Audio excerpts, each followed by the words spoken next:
Você já se perguntou por que algumas pessoas enfrentam as maiores tempestades da vida e saem mais fortes, enquanto outras desmoronam ao primeiro vento?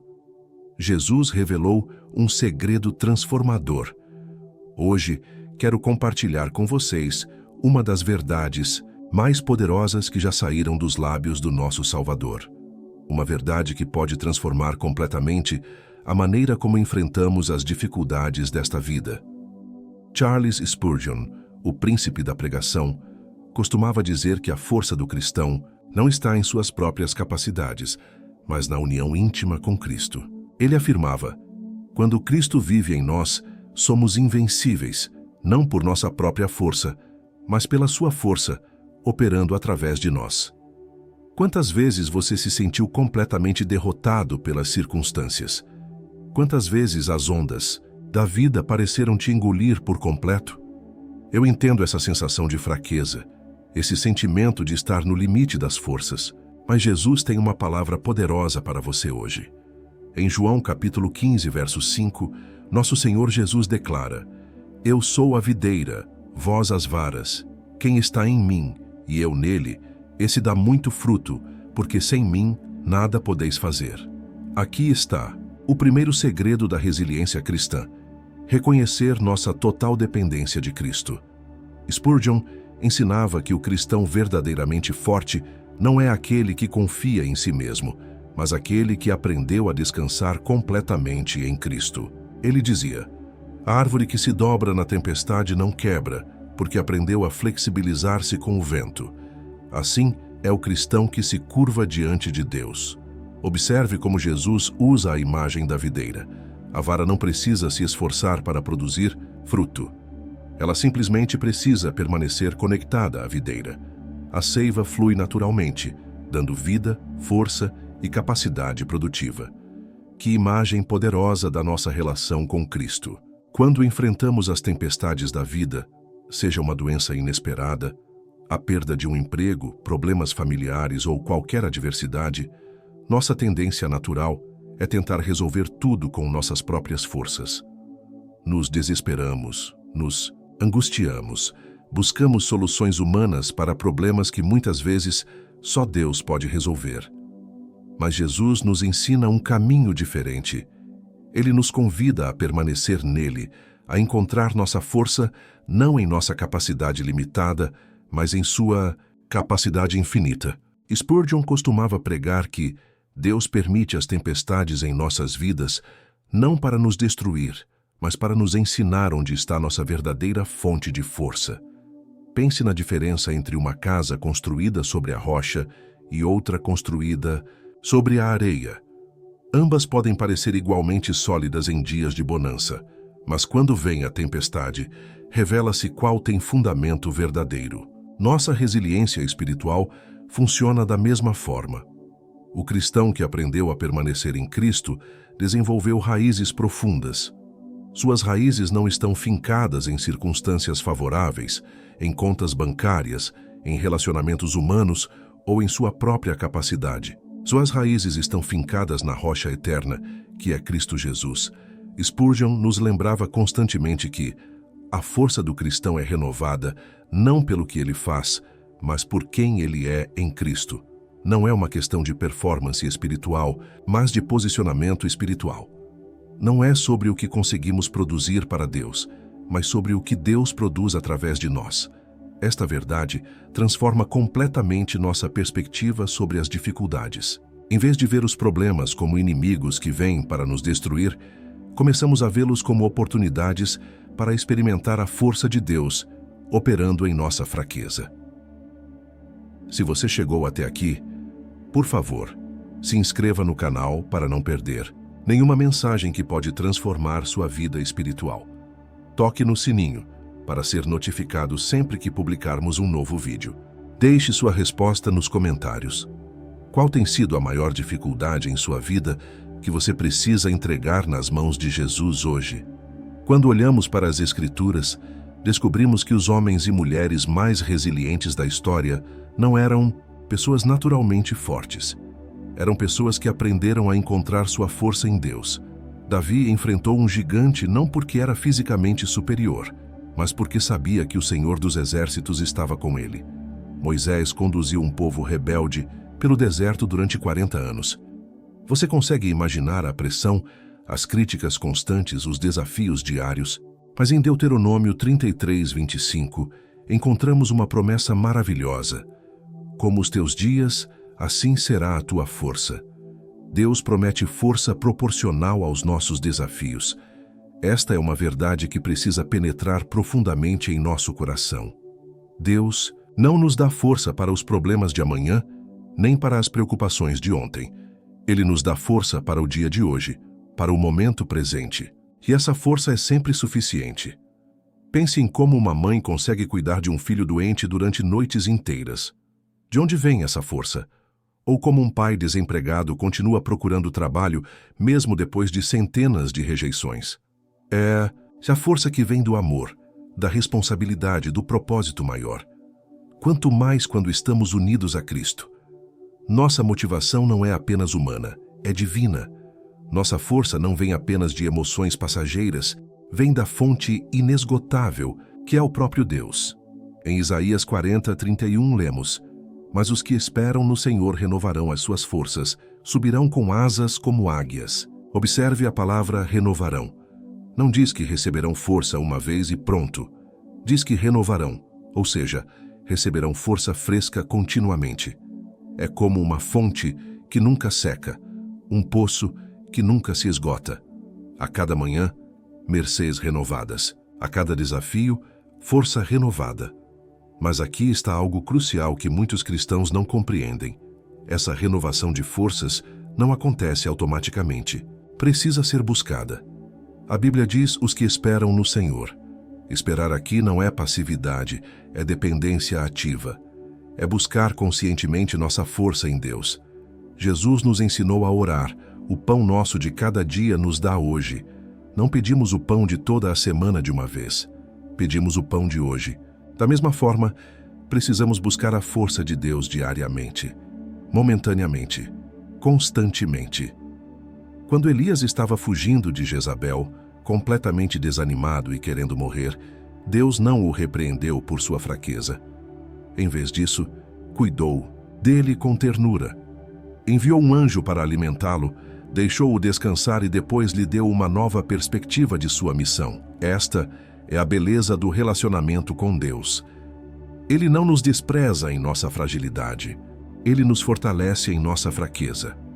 Em 2 Coríntios 12:9, Paulo recebeu esta palavra do Senhor: A minha graça te basta, porque o meu poder se aperfeiçoa na fraqueza.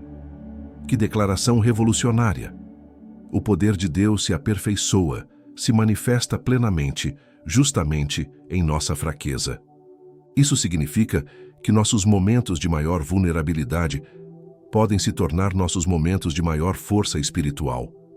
Quantas vezes você tentou esconder sua fraqueza, fingir que estava tudo bem, mostrar uma força que não tinha? Mas Deus nos convida a ser vulneráveis diante dele. Ele nos convida a reconhecer nossa necessidade, porque é nessa necessidade reconhecida que sua força pode operar livremente. A resiliência cristã não é sobre nunca cair. É sobre saber como se levantar. Não é sobre nunca sentir medo. É sobre confiar mesmo quando o coração está tremendo. Não é sobre ter todas as respostas. É sobre conhecer aquele que tem todas as respostas. Se você está sendo fortalecido por esta mensagem, não se esqueça de se inscrever no canal e ativar as notificações para não perder nenhum ensinamento transformador. Conte-me nos comentários. Como você tem buscado renovar suas forças em Deus diariamente? Agora preciso compartilhar com vocês algo que pode mudar completamente a forma como vocês encaram as adversidades. Jesus ensinou que há uma diferença fundamental entre resistir às tempestades e permanecer firme durante elas. A resistência é humana, a firmeza é divina. Quando observamos a natureza, vemos duas estratégias diferentes nas plantas. Algumas árvores, como o carvalho, são extremamente rígidas. Resistem ao vento com força bruta, mas quando chega uma tempestade muito forte, podem quebrar. Outras, como o bambu, se dobram com o vento, mas nunca quebram. porque são flexíveis. A sabedoria cristã nos ensina que há momentos para resistir e momentos para se dobrar. Há situações que devemos enfrentar com firmeza, defendendo nossa fé e nossos valores. Mas há outras situações onde a sabedoria está em se curvar diante da soberania de Deus, aceitando que seus caminhos são mais altos que os nossos. Jó é um exemplo perfeito dessa flexibilidade espiritual. Quando perdeu tudo, filhos, bens, saúde, ele não se endureceu contra Deus. Em meio à dor mais profunda, declarou: "O Senhor o deu e o Senhor o tomou. Bendito seja o nome do Senhor." Esta não foi submissão passiva, foi confiança ativa. Há uma grande diferença entre resignação e rendição.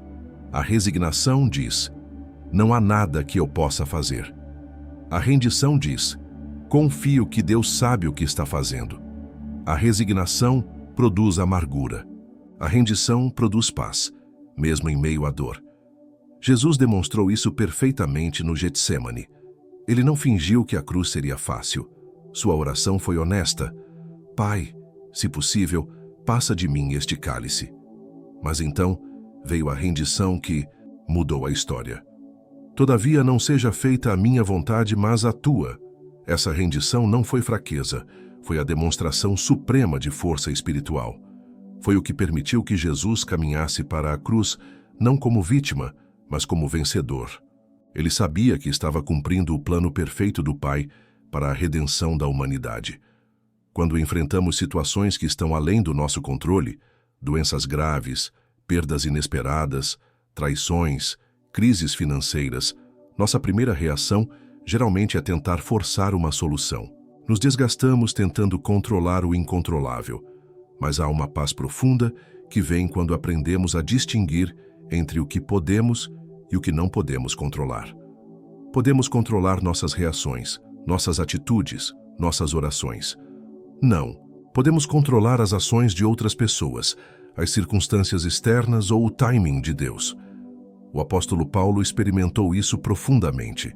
Em Filipenses 4, 11 e 13 ele escreve: "Aprendi a contentar-me com o que tenho. Sei estar abatido e sei também ter abundância. Em toda a maneira e em todas as coisas estou instruído, tanto a ter fartura como a ter fome, tanto a ter abundância como a padecer necessidade.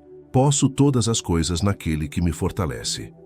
Note que Paulo disse: "Aprendi." A resiliência espiritual não é algo automático.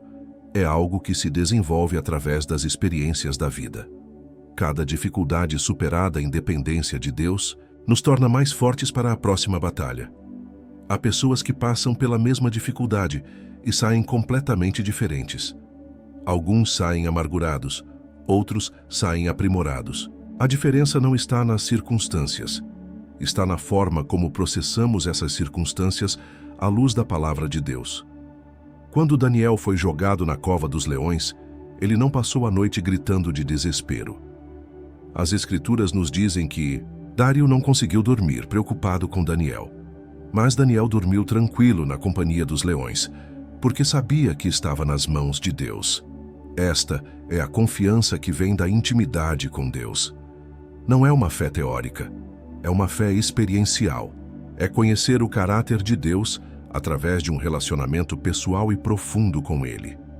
Responda nos comentários: qual situação em sua vida você precisa entregar no controle de Deus hoje? Existe um aspecto da resiliência cristã que poucos compreendem verdadeiramente: a força que vem da comunhão com outros crentes. Jesus não enviou os discípulos sozinhos. Ele os enviou de 2 em 2. Havia sabedoria profunda nessa estratégia divina. Eclesiastes 4:12 nos ensina: o cordão de 3 dobras não se quebra facilmente. Quando enfrentamos as batalhas da vida sozinhos, somos mais vulneráveis ao desânimo, à dúvida e ao medo. Mas quando estamos entrelaçados com outros irmãos na fé, e principalmente com Cristo, nossa força se multiplica exponencialmente. Pense em como as brasas funcionam. Uma brasa sozinha logo se apaga e esfria. Mas quando as brasas estão juntas, elas se mantêm acesas e quentes por muito mais tempo. O fogo de uma alimenta o fogo da outra. Assim acontece na vida cristã comunitária. Há momentos em nossa jornada quando nossa fé parece estar se apagando. As circunstâncias são tão desafiadoras que começamos a questionar se Deus realmente se importa conosco. É nestes momentos que precisamos da fé de nossos irmãos para reavivar nossa própria fé. Quando os 4 amigos levaram o paralítico até Jesus, descendo-o pelo telhado, a Bíblia diz que Jesus, vendo a fé deles, disse ao paralítico: Filho, perdoados estão os teus pecados. A fé dos amigos foi o que trouxe a cura para aquele homem. Às vezes, quando nossa fé está fraca, Deus usa a fé de outros para nos sustentar. Outras vezes, somos nós que precisamos emprestar nossa fé para alguém que está passando por um vale profundo. Este é o belo propósito da comunidade cristã. Moisés experimentou isso quando estava com os braços levantados durante a batalha contra os amalequitas. Enquanto seus braços estavam erguidos, Israel vencia. Mas quando se cansava e abaixava os braços, Amaleque prevalecia. Então Arão e Hur seguraram os braços de Moisés até que a vitória fosse completa. Que imagem poderosa da comunhão cristã! Todos nós temos momentos quando nossos braços espirituais se cansam, quando nossa oração parece não ter força, quando nossa fé vacila. Nesses momentos, precisamos de irmãos que segurem nossos braços até que a vitória venha. Mas essa força comunitária vai além do apoio mútuo. Há algo sobrenatural que acontece quando os cristãos se reúnem em nome de Jesus. Ele mesmo prometeu: onde estiverem 2 ou 3 reunidos em meu nome, aí estou eu no meio deles. A presença de Cristo se manifesta de forma especial na comunhão dos santos. Infelizmente, vivemos em uma época onde o individualismo tem penetrado até mesmo na igreja. Muitos cristãos acreditam que podem viver sua fé de forma isolada, sem precisar de uma comunidade. Mas isso vai contra o design de Deus para a vida cristã. O apóstolo Paulo usa a imagem do corpo para descrever a igreja. Cada membro tem uma função específica, e todos são necessários para o bom funcionamento do conjunto. O olho não pode dizer à mão: não preciso de você. Nem a cabeça pode dizer aos pés: não preciso de vocês. Quando passamos por dificuldades, nossa tendência natural é nos isolar. Sentimos vergonha de nossa fragilidade, medo do julgamento alheio, ou simplesmente não queremos ser um fardo para ninguém.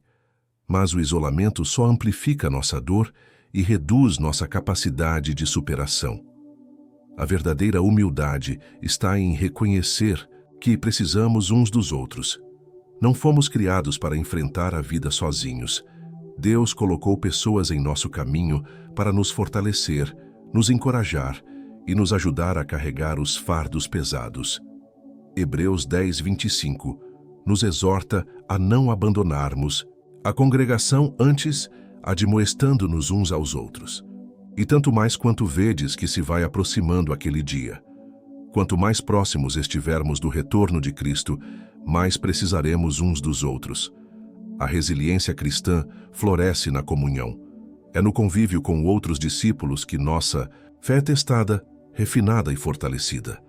É no servir uns aos outros que descobrimos propósito em meio à dor. É no compartilhar nossas lutas e vitórias que experimentamos a realidade do amor de Deus. Nos comentários, conte-nos: quem tem sido um instrumento de fortalecimento espiritual em sua vida? Há um segredo na resiliência cristã que muitos desconhecem. A força que vem da gratidão em meio à tempestade. Não estou falando de uma gratidão superficial ou forçada, mas de uma gratidão profunda que nasce da compreensão de quem Deus é, independentemente das circunstâncias. Paulo e Silas nos deram um exemplo extraordinário disso. Presos injustamente com os pés no tronco, em uma masmorra fedorenta e escura, eles fizeram algo que desafia toda a lógica humana. Cantaram louvores a Deus. Não era fingimento nem resignação passiva. Era fé genuína, expressando-se através da gratidão. O resultado foi sobrenatural. Um terremoto abalou a prisão, as portas se abriram e as algemas se soltaram. Mas o mais impressionante não foi o milagre físico, foi o milagre espiritual. O carcereiro e toda a sua família se converteram naquela noite. A gratidão tem um poder transformador que vai além de nossa compreensão. Quando escolhemos ser gratos, mesmo nas circunstâncias mais difíceis, algo muda em nossa perspectiva. Começamos a ver as situações através dos olhos de Deus, não apenas através de nossas emoções feridas. Isto não significa negar a realidade da dor ou fingir que tudo está bem quando não está. Significa reconhecer que mesmo em meio à dor mais profunda, ainda há razões para agradecer. Ainda temos a salvação, ainda temos a promessa da vida eterna, ainda temos o amor incondicional de Deus. Jó, em meio à sua angústia indescritível, foi capaz de declarar: "Eu sei que o meu Redentor vive." No auge de seu sofrimento, ele não perdeu de vista a realidade maior. Deus continuava sendo Deus, e seu amor permanecia inalterado. A gratidão nos conecta com essa realidade maior. Ela nos tira do foco excessivo em nossos problemas e nos coloca em sintonia com as promessas eternas de Deus. É como se fosse um ajuste de frequência espiritual, sintonizando nosso coração com a frequência do céu. Em 1 Tessalonicenses 5,18, Paulo nos instrui: "Em tudo dai graças, porque esta é a vontade de Deus em Cristo Jesus para convosco." Note que não diz "por tudo", mas "em tudo." Não somos chamados a agradecer pelo mal que nos acontece, mas a encontrar razões para gratidão mesmo quando o mal nos acontece. Há uma diferença sutil, mas profunda nessa perspectiva. Quando agradecemos em tudo, reconhecemos que Deus pode usar até mesmo as situações mais difíceis para nosso crescimento espiritual e para sua glória. Confiamos que Ele está trabalhando mesmo quando não conseguimos ver sua mão. A ciência já comprovou que a gratidão tem efeitos poderosos sobre nossa saúde mental e física. Pessoas gratas tendem a ser mais resilientes, menos depressivas, mais otimistas e fisicamente mais saudáveis. Mas a gratidão cristã vai muito além desses benefícios. Ela nos conecta com o coração de Deus. Quando Jesus multiplicou os pães e peixes, antes de distribuir o alimento, ele olhou para o céu e deu graças. Imagine, 5 pães e 2 peixes, para alimentar mais de 5.000 pessoas. Pelos cálculos humanos era completamente insuficiente, mas Jesus agradeceu antes mesmo de ver o milagre acontecer. Esta é a fé que agradece antecipadamente, confiando que Deus é fiel às suas promessas. É a gratidão que não depende das evidências visíveis, mas se baseia no caráter imutável de Deus. É agradecer não apenas pelo que Deus fez, mas por quem Ele é. Quando desenvolvemos este hábito de gratidão, nossa resiliência se fortalece dramaticamente. As dificuldades continuam existindo, mas nossa capacidade de suportá-las e aprender com elas se multiplica. Começamos a ver propósito, onde antes víamos apenas dor. A gratidão também quebra o poder da amargura em nossas vidas. É impossível ser verdadeiramente grato e amargo ao mesmo tempo. A gratidão dissolve o ressentimento, cura as feridas emocionais e restaura nossa capacidade de confiar em Deus novamente.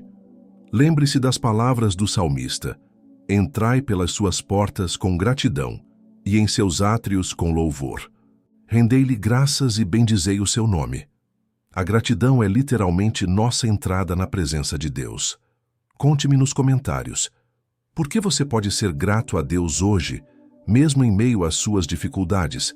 Agora quero revelar um dos aspectos mais profundos da resiliência cristã: a capacidade de encontrar propósito na dor. Jesus não apenas suportou o sofrimento, ele o transformou no instrumento de nossa salvação. Esta é a diferença entre sofrer como vítima e sofrer como vencedor.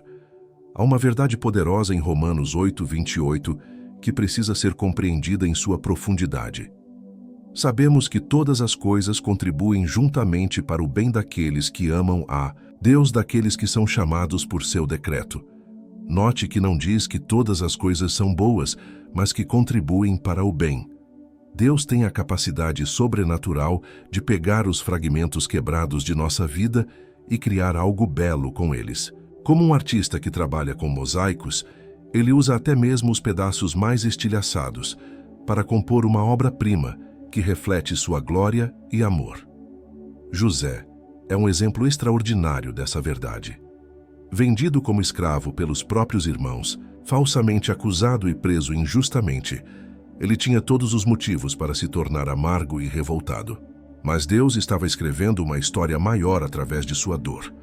Anos depois, quando se revelou aos irmãos que o haviam traído, José disse algo que ecoa através dos séculos. Vós bem intentastes mal contra mim, porém Deus o intentou para bem, para fazer como se vê neste dia, para conservar em vida a muitos povos. Que perspectiva transformadora do sofrimento! Esta é a mentalidade que transforma vítimas em vitoriosos. Em vez de ficar perguntando, por que isto aconteceu comigo? Começamos a perguntar, para que Deus pode usar isto em minha vida? A primeira pergunta gera amargura. A segunda gera propósito. Quando passamos por períodos de sofrimento, nossa tendência natural é querer que a dor acabe o mais rápido possível. Buscamos alívio imediato, soluções rápidas, qualquer coisa que nos tire do desconforto. Mas às vezes, Deus permite que a dor permaneça, porque tem lições importantes para nos ensinar através dela. O espinho na carne de Paulo é um exemplo disso. 3 vezes ele orou para que fosse removido, e 3 vezes Deus disse não. Mas através dessa experiência, Paulo aprendeu uma verdade que revolucionou seu ministério. Quando sou fraco, então sou forte. A dor tem uma capacidade única de nos ensinar dependência de Deus. Nos tempos de bonança, é fácil confiar em nossa própria força, em nossos recursos, em nossa sabedoria. Mas nos vales profundos, descobrimos que nossa única fonte verdadeira de força é o Senhor. Há também um aspecto de purificação no sofrimento. Malaquias 3:3 nos diz que Deus assentar-se-á como fundidor e purificador da prata. O ourives sabe que a prata está pura quando consegue ver seu próprio reflexo nela. Da mesma forma, Deus permite as provações para que Cristo seja cada vez mais visível em nós. Isso não significa que devemos buscar o sofrimento ou ter uma visão masoquista da vida cristã. Significa reconhecer que quando o sofrimento vier, e ele virá porque vivemos em um mundo caído, Deus pode usá-lo para nosso crescimento espiritual e para o bem de outros. Muitas das pessoas mais usadas por Deus na história foram aquelas que passaram por grandes sofrimentos. Seus testemunhos têm poder justamente porque foram forjados na fornalha da aflição. Suas palavras de consolo são eficazes porque nasceram de experiências reais de dor e superação. Quando aprendemos a ver nosso sofrimento através desta perspectiva eterna, ele deixa de ser apenas dor sem sentido e se torna parte do propósito maior de Deus para nossas vidas. Começamos a entender que Ele está preparando não apenas nosso futuro aqui na Terra, mas nossa eternidade com Ele. Isso nos dá força para perseverar, mesmo quando não vemos luz no fim do túnel. Sabemos que nossa dor não é desperdiçada, que cada lágrima é preciosa aos olhos de Deus e que Ele está tecendo uma história de redenção através de nossas lutas. A resiliência cristã floresce quando compreendemos que somos participantes de uma narrativa muito maior que nossas circunstâncias presentes. Somos parte do plano eterno de Deus para redimir e restaurar todas as coisas. Responda nos comentários. Como Deus tem usado suas dificuldades para moldar seu caráter e fortalecer sua fé? Existe uma dimensão da resiliência cristã que poucos exploram profundamente. A força que vem da esperança eterna. Não falo de otimismo humano ou pensamento positivo, mas da esperança sólida, que está ancorada nas promessas imutáveis de Deus. A esperança cristã é fundamentalmente diferente de qualquer outra forma de esperança. Ela não depende de circunstâncias favoráveis nem de probabilidades estatísticas. Ela se baseia no caráter de Deus e em suas promessas já cumpridas através de Cristo Jesus. Hebreus 6:19 descreve essa esperança como âncora da alma, segura e firme, e que penetra até ao interior do véu. Uma âncora mantém o navio estável mesmo quando as ondas são violentas e os ventos sopram com força. Assim é a esperança cristã em nossas tempestades. Quando Paulo estava preso em Roma, enfrentando a possibilidade da morte, ele escreveu estas palavras impressionantes: porque para mim o viver é Cristo e o morrer é ganho. Que declaração de alguém que tinha sua esperança firmemente ancorada na eternidade.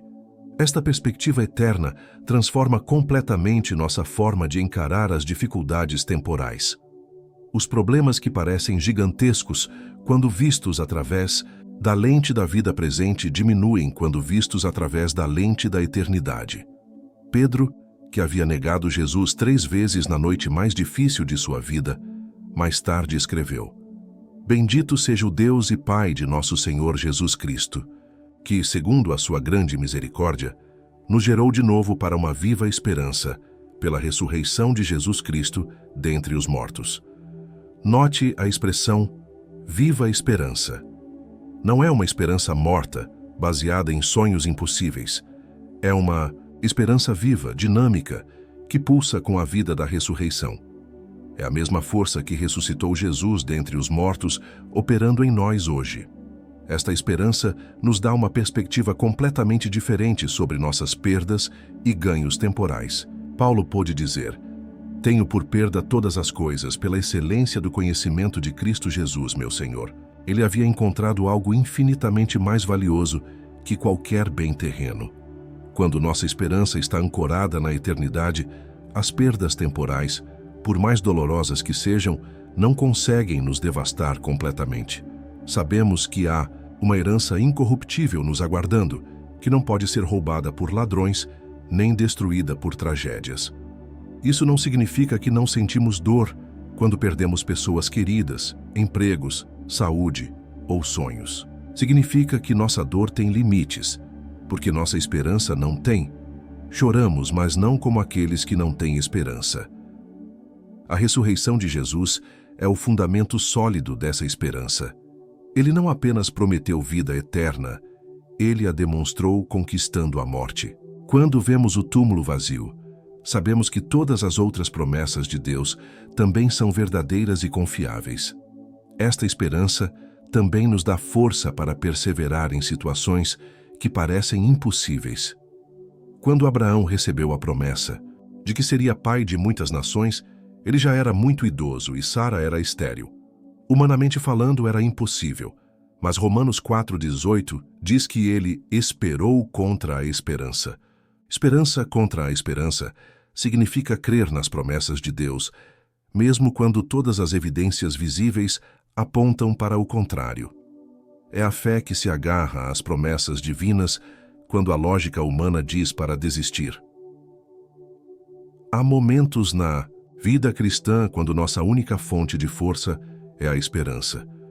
Quando todas as portas se fecham, quando os recursos se esgotam, quando os amigos nos abandonam, ainda temos a esperança de que Deus é fiel e suas promessas não falham.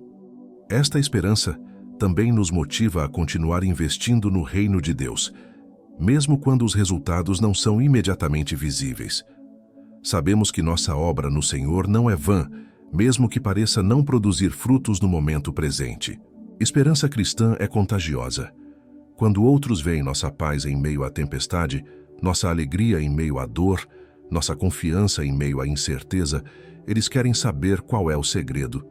Nossa esperança se torna um testemunho poderoso do poder transformador do Evangelho. Diga-me nos comentários, em que promessa de Deus você tem ancorado sua esperança durante os tempos difíceis? Há um aspecto crucial da resiliência cristã que precisa ser compreendido: a importância de manter nossa identidade firmemente estabelecida em Cristo, especialmente quando tudo ao nosso redor parece desmoronar.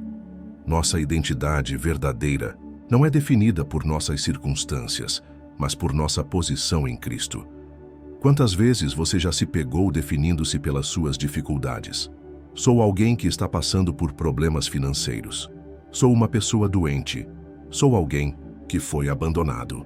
Mas a palavra de Deus nos ensina uma verdade diferente sobre quem realmente somos. Em Cristo somos filhos amados do Pai, herdeiros de Deus, co-herdeiros com Cristo, santos, escolhidos, preciosos aos olhos do Senhor. Esta é nossa identidade verdadeira, que permanece inalterada independentemente de nossas circunstâncias temporárias. Quando os 3 jovens hebreus foram ameaçados por Nabucodonosor, Eles não se definiram como prisioneiros ou vítimas. Eles se mantiveram firmes em sua identidade como servos do Deus Altíssimo. Por isso puderam declarar: o nosso Deus, a quem nós servimos, é que nos pode livrar da fornalha de fogo ardente. Note que eles disseram: é que nos pode livrar, não vai nos livrar. Eles confiavam no poder de Deus, mas estavam dispostos a manter sua fidelidade, mesmo que ele escolhesse não os livrar da fornalha. Sua identidade não dependia do livramento, dependia de seu relacionamento com Deus. Isso é fundamentalmente diferente de uma mentalidade de vítima. A mentalidade de vítima diz: eu sou o que me aconteceu. A mentalidade cristã diz: eu sou quem Deus diz que eu sou, independentemente do que me aconteça. Esta compreensão de nossa identidade em Cristo nos dá uma estabilidade emocional e espiritual que nenhuma circunstância pode abalar. Podemos passar por perdas devastadoras e ainda assim saber que nosso valor não diminuiu aos olhos de Deus. Quando Jó perdeu tudo, filhos, bens, saúde, sua esposa lhe disse: amaldiçoa a Deus e morre. Mas Jó respondeu: falas como qualquer doida. Receberemos o bem de Deus e não receberemos o mal? Jó manteve sua identidade como servo de Deus, mesmo na adversidade mais extrema. O diabo sempre ataca a nossa identidade. Ele sussurra mentiras sobre quem somos. Você não presta para nada. Deus não se importa com você. Você é um fracasso. Você não merece amor. Mas precisamos rejeitar essas mentiras e declarar a verdade de Deus sobre nossas vidas. 1 João 3:1, lemos: vede quão grande amor nos tem concedido o Pai, que fôssemos chamados filhos de Deus. Não importa quantas vezes falhamos, não importa quão profundo cavamos o buraco de nossos erros, ainda somos filhos amados de Deus. Esta verdade nos dá coragem para enfrentar qualquer batalha. Quando sabemos quem somos em Cristo, não lutamos para provar nosso valor. Lutamos a partir da segurança de nosso valor já estabelecido. Não lutamos para conquistar o amor de Deus, lutamos porque já temos seu amor incondicional. A identidade cristã também nos liberta da necessidade de aprovação humana. Quando nossa identidade está segura em Cristo, as opiniões dos outros, por mais importantes que sejam essas pessoas para nós, não podem nos definir ou nos destruir. Davi demonstrou isso quando enfrentou Golias. Todos viam um gigante impossível de ser derrotado, mas Davi se via como servo do Deus vivo, e o gigante se tornou apenas mais uma oportunidade para Deus mostrar seu poder através de um jovem pastor. Nossa identidade em Cristo também nos dá propósito em meio ao sofrimento. Não sofremos como pessoas sem esperança ou sem destino. Sofremos como filhos de Deus que estão sendo preparados para uma herança eterna gloriosa. Esta perspectiva transforma nossa relação com as dificuldades. Em vez de perguntar por que eu, começamos a perguntar: para que Deus pode usar isso em minha vida? Nossa identidade segura nos permite ver propósito onde outros veem apenas dor aleatória. Lembre-se, você não é seus problemas. Você não é suas falhas. Você não é suas circunstâncias. Você é filho amado de Deus, comprado pelo sangue precioso de Jesus, selado com o Espírito Santo, destinado à glória eterna. Conte-me nos comentários como a compreensão de sua identidade em Cristo tem transformado sua forma de enfrentar as dificuldades. Agora, preciso compartilhar com vocês um dos pilares mais importantes da resiliência cristã, a disciplina espiritual da oração perseverante. Jesus não apenas nos ensinou a orar, ele nos mostrou através de seu exemplo que a oração é nossa linha vital com o Pai, especialmente nos momentos de maior pressão. Observe como Jesus reagiu quando soube que Lázaro estava doente. Ele não correu imediatamente para Betânia. Primeiro ele orou. Quando enfrentou a oposição crescente dos fariseus, ele se retirava para lugares solitários e orava. Antes de escolher os 12 discípulos, passou a noite toda em oração. A oração não é apenas um pedido de ajuda a Deus. É um alinhamento de nossa vontade com a sua vontade.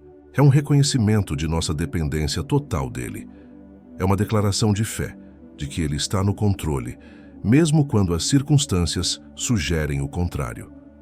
Quando Daniel soube que havia sido decretada uma lei proibindo a oração, ele fez algo que demonstra a prioridade da oração em sua vida. Continuou orando 3 vezes ao dia, de joelhos, com as janelas abertas em direção a Jerusalém. Ele preferiu enfrentar a cova dos leões a abandonar sua disciplina de oração. Isso nos ensina que a oração não deve ser apenas nossa última opção quando tudo mais falha. Deve ser nossa primeira resposta a qualquer situação. A oração nos conecta com o poder ilimitado de Deus e com sua sabedoria infinita. Há uma diferença entre orar ocasionalmente e ter uma vida de oração. A vida de oração é como um rio que flui constantemente, não como uma torneira que abrimos apenas em emergências. É manter um diálogo contínuo com Deus, reconhecendo sua presença em cada momento do dia. Paulo nos instrui: orai sem cessar. Isso não significa ficar 24 horas de joelhos, mas manter uma consciência constante da presença de Deus. É viver em um estado de comunhão contínua com Ele, consultando-o em todas as decisões, agradecendo-lhe por todas as bênçãos. Oração também nos fortalece para enfrentar a tentação. Jesus ensinou os discípulos a orar: não nos induzas à tentação, mas livra-nos do mal. Quando oramos preventivamente, estamos nos revestindo da armadura espiritual antes da batalha começar. No Getsêmani, Jesus demonstrou como a oração nos prepara para os momentos mais difíceis da vida. Ele orou com tanta intensidade que seu suor se tornou como gotas de sangue. Esta oração o fortaleceu para enfrentar a cruz com resolução e propósito. A oração perseverante é especialmente importante quando nossa fé está sendo testada. Há momentos quando parece que Deus não está ouvindo, quando nossas orações parecem bater no teto e voltar sem resposta. É nestes momentos que a perseverança na oração demonstra nossa confiança no caráter de Deus. Jesus contou a parábola da viúva importuna exatamente para ensinar sobre a importância da persistência na oração. A viúva não desistiu até receber justiça do juiz injusto. Quanto mais nosso Pai Celestial, que é justo e amoroso, responderá às orações persistentes de seus filhos. A oração também nos dá uma perspectiva correta sobre nossas circunstâncias. Quando oramos, nossa visão se expande além dos problemas imediatos para enxergar o quadro maior que Deus está pintando. Começamos a ver nossas dificuldades através dos olhos de Deus. Elias orou com fervor para que não chovesse, e não choveu por 3 anos e 6 meses. Depois, orou para que chovesse, e os céus se abriram. Tiago comenta: a oração feita por um justo pode muito em seus efeitos. A oração não apenas nos muda, ela pode mudar circunstâncias. Mas mesmo quando as circunstâncias não mudam, a oração sempre nos muda. Ela nos alinha com a vontade de Deus, nos enche de sua paz, nos fortalece com sua força, nos encoraja com sua presença. A oração de Jesus na cruz: Pai, perdoa-lhes, porque não sabem o que fazem, demonstra como a comunhão com Deus pode nos dar graça sobrenatural mesmo nos momentos de maior injustiça e dor. Não subestime o poder da oração em sua jornada de resiliência. Faça dela não apenas um hábito, mas um estilo de vida. Ore nos momentos bons e ruins, nas vitórias e derrotas, na saúde e na doença.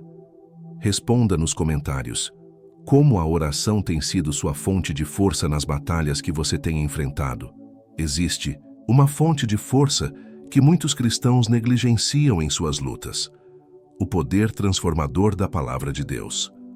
Não estou falando apenas de ler a Bíblia casualmente, mas de permitir que ela penetre profundamente em nosso coração e mente, moldando nossa perspectiva e fortalecendo nossa fé. Jesus demonstrou isso perfeitamente quando foi tentado no deserto. Por 40 dias, jejuou e foi tentado pelo diabo. Em sua humanidade estava fisicamente fraco e vulnerável. Mas quando o tentador veio, Jesus não usou filosofia humana ou argumentos elaborados. Ele usou a palavra: está escrito. 3 vezes, o diabo tentou Jesus, E 3 vezes Jesus respondeu com as Escrituras: Nem só de pão viverá o homem, mas de toda palavra que sai da boca de Deus. Não tentarás o Senhor teu Deus. Ao Senhor teu Deus adorarás, e só a Ele servirás. A palavra foi sua arma de vitória. Esta é a mesma arma que está disponível para nós hoje. Hebreus 4:12 nos diz: A palavra de Deus é viva e eficaz e mais penetrante do que espada alguma de 2 gumes. Não é apenas um livro de histórias antigas, é poder de Deus operando em nossas vidas hoje. Quando Jeremias estava desanimado com a dureza do coração do povo e queria desistir de profetizar, ele disse: Então disse eu: Não me lembrarei dele, nem falarei mais no seu nome. Mas foi no meu coração como fogo ardente, encerrado nos meus ossos. E cansei-me de sofrer, e não pude mais. A palavra de Deus tinha se tornado como fogo em seus ossos. Não era apenas informação em sua mente, era poder transformador queimando em seu interior. Esta é a diferença entre conhecer sobre Deus e conhecer a Deus através de sua palavra. Davi experimentou esse poder da palavra em suas lutas. No Salmo 119:11, ele declara: Escondi a tua palavra no meu coração, para eu não pecar contra ti. E no versículo 105 do mesmo Salmo: Lâmpada para os meus pés é tua palavra, e luz para o meu caminho. A palavra não apenas nos protege do pecado, ela ilumina nosso caminho nas decisões difíceis. Quando não sabemos que direção tomar, quando as circunstâncias são confusas, a palavra de Deus nos dá clareza e direção. Há também poder curativo na palavra. Salmo 107:20 diz: Enviou a sua palavra e os sarou. Não estou falando apenas de cura física, mas de cura emocional, mental e espiritual. A palavra pode curar corações quebrados, mentes atormentadas, espíritos feridos. Quando você está sendo bombardeado por pensamentos de medo, ansiedade ou desespero, a palavra de Deus pode ser como um escudo protetor. Isaías 26:3. Tu conservarás em paz aquele cuja mente está firme em ti, porque ele confia em ti. O profeta Isaías também nos lembra: Assim será a minha palavra, que sair da minha boca. Ela não voltará para mim vazia, antes fará o que me apraz, e prosperará naquilo para que a enviei. A palavra de Deus sempre cumpre seu propósito na vida daqueles que a recebem com fé. Mas não basta apenas ler a palavra superficialmente. Precisamos meditar nela, ruminar sobre ela, permitir que ela transforme nossa forma de pensar. Josué 1:8 nos instrui: Não se aparte da tua boca o livro desta lei, antes medita nele dia e noite, para que tenhas cuidado de fazer conforme a tudo quanto nele está escrito. A meditação na palavra é diferente da leitura casual. É mastigar lentamente uma verdade bíblica, permitir que ela penetre em cada fibra de nosso ser, aplicá-la às situações específicas que estamos enfrentando. Quando você está enfrentando medo, medite em versículos sobre a proteção de Deus. Quando está lutando contra a dúvida, medite em versículos sobre sua fidelidade. Quando está sofrendo, medite em versículos sobre seu amor e cuidado. A palavra também nos dá armas para a batalha espiritual. Paulo nos instrui a tomar a espada do Espírito, que é a palavra de Deus. Não lutamos contra carne e sangue, mas contra principados e potestades espirituais. E nossa principal arma nesta batalha é a palavra de Deus. Faça da palavra de Deus seu alimento diário, sua fonte de força, sua luz na escuridão. Permita que ela molde seus pensamentos, suas emoções, suas reações às circunstâncias da vida. Diga-me nos comentários: qual versículo bíblico tem sido sua fonte de força e encorajamento nos momentos difíceis? Chegamos agora a um dos aspectos mais poderosos da resiliência cristã: a capacidade de servir a outros, mesmo em meio às nossas próprias lutas. Este princípio parece contraditório à sabedoria humana, mas é profundamente bíblico e transformador. Jesus demonstrou isso de forma suprema. Mesmo sabendo que ia para a cruz, mesmo carregando o peso dos pecados do mundo, ele continuou servindo. Na última ceia, lavou os pés dos discípulos. No caminho para o Calvário, consolou as mulheres que choravam. Na cruz, cuidou de sua mãe. Algo sobrenatural que acontece quando tiramos o foco de nossas próprias dores para focar nas necessidades de outros. Não é negação da realidade, nem escapismo. É descobrir que somos chamados para ser instrumentos de cura mesmo quando nós mesmos estamos sendo curados. Paulo experimentou isso profundamente enquanto estava preso em Roma, enfrentando a possibilidade de morte. Ele escreveu algumas de suas cartas mais encorajadoras. A carta aos Filipenses, cheia de alegria e exortação, foi escrita do cárcere. Ele transformou sua prisão em plataforma de ministério. Quando servimos a outros em meio às nossas dificuldades, várias coisas acontecem.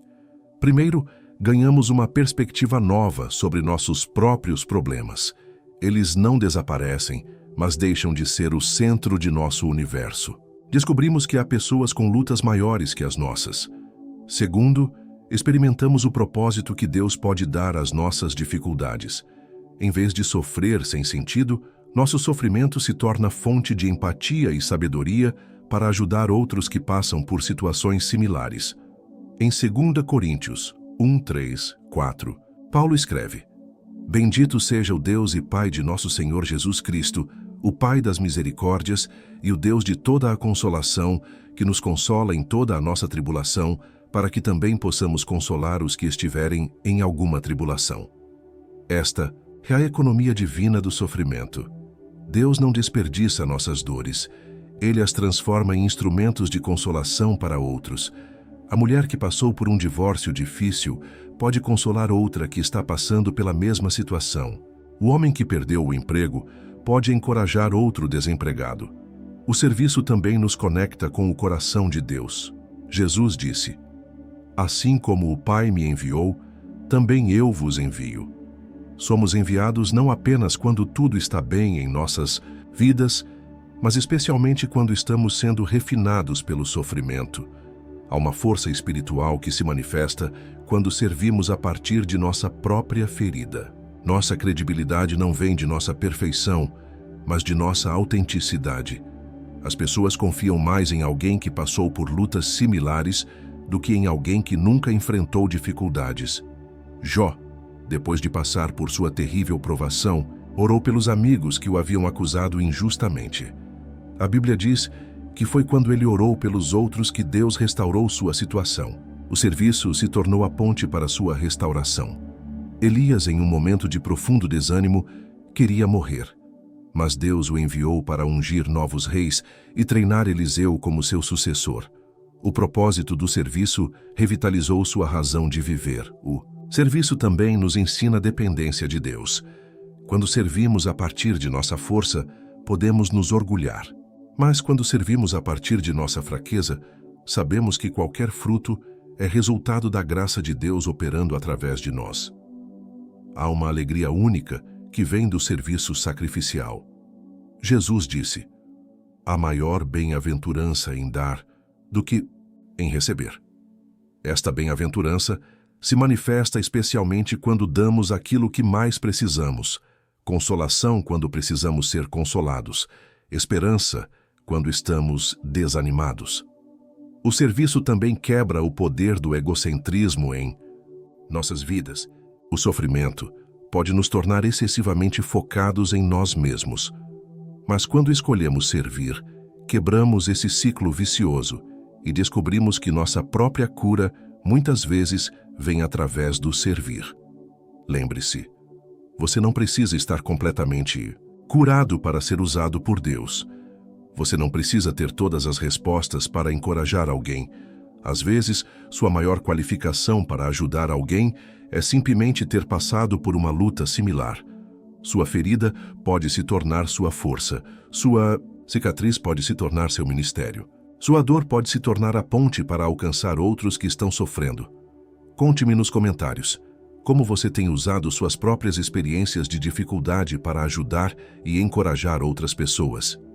Meus queridos irmãos e irmãs, chegamos ao final desta jornada espiritual, mas na verdade, este é apenas o começo de uma vida de resiliência verdadeira em Cristo.